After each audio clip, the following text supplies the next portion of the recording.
Hi everyone, welcome to this yet another video for NEET 2026 in which I am going to discuss with you कि कैसे आप अपना full syllabus test का error analysis कम से कम टाइम में कर सकते हो।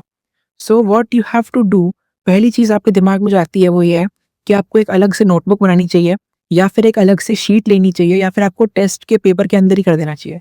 तो मेरे हिसाब से पर्सनली मैंने जो किया वो ये किया था कि एक A4 शीट हर एक टेस्ट के लिए मैंने डिवोट की और उस एक ही शीट में जितना भी हो सकता था मैंने नोट किया की पॉइंट्स को, ठीक है, जो मेरी मिस्टेक्स थी।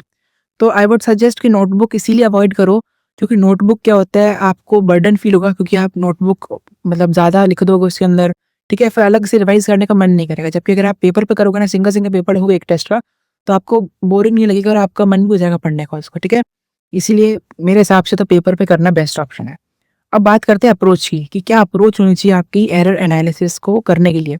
तो सबसे पहले रॉन्ग क्वेश्चन आपको पता चल गया एक बार आंसर की आगे टेस्ट के उसके बाद फिर आप उस टॉपिक पे जाओ, कौन सा टॉपिक गलत हुआ।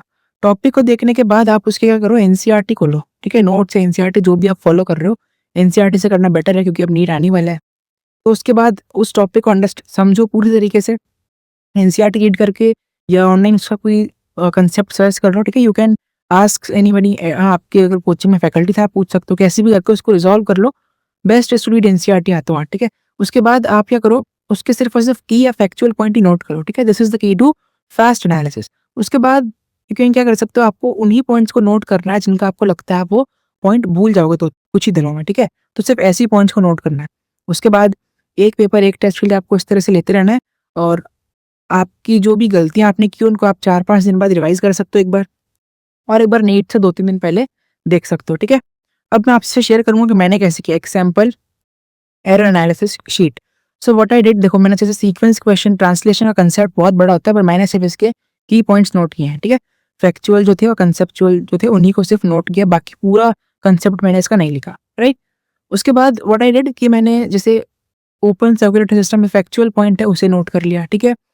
और एक्स्ट्रा पॉइंट जो टेस्ट में आते थे एनसीईआरटी के बाहर कभी कभी उन्हें भी नोट कर लिया अगर वो इंपॉर्टेंट है तो, या पीवाईक्यू उन पार्क है पहले तो, और जैसे फॉर्मूले की डेरिवेशन है वो भी मैंने नोट की है, राइट। इसके अलावा जो भी नए पॉइंट मुझे मिलते थे जिनमें मैं गलतियां करता था उनको मैं नोट करते गया, ठीक है।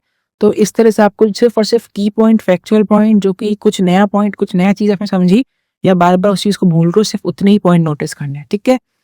इसके बाद क्या नहीं करना है कि बहुत ज्यादा नहीं लिखना, ठीक है। You do not have to write too much, you do not have to write too much and you do not have to write the questions, you do not have to write full concept, या आपको किसी भी तरह का representation work नहीं करना है उस पर, यानी नोट्स जैसा कुछ नहीं बनाना है, सिंपल रफ आपको नोट करना है, ठीक है। जैसे कि आप अपने दिमाग में थॉट प्रोसेस करते हो ना, वैसे ही आपको नोट करना है रफ, ठीक है। और एक तरह से बर्डन क्रिएट मत करना कि मतलब खाली इंपॉर्टेंट जो था वही नोट करना है, ठीक है। गोल्डन रूल क्या है कि do not repeat the mistake.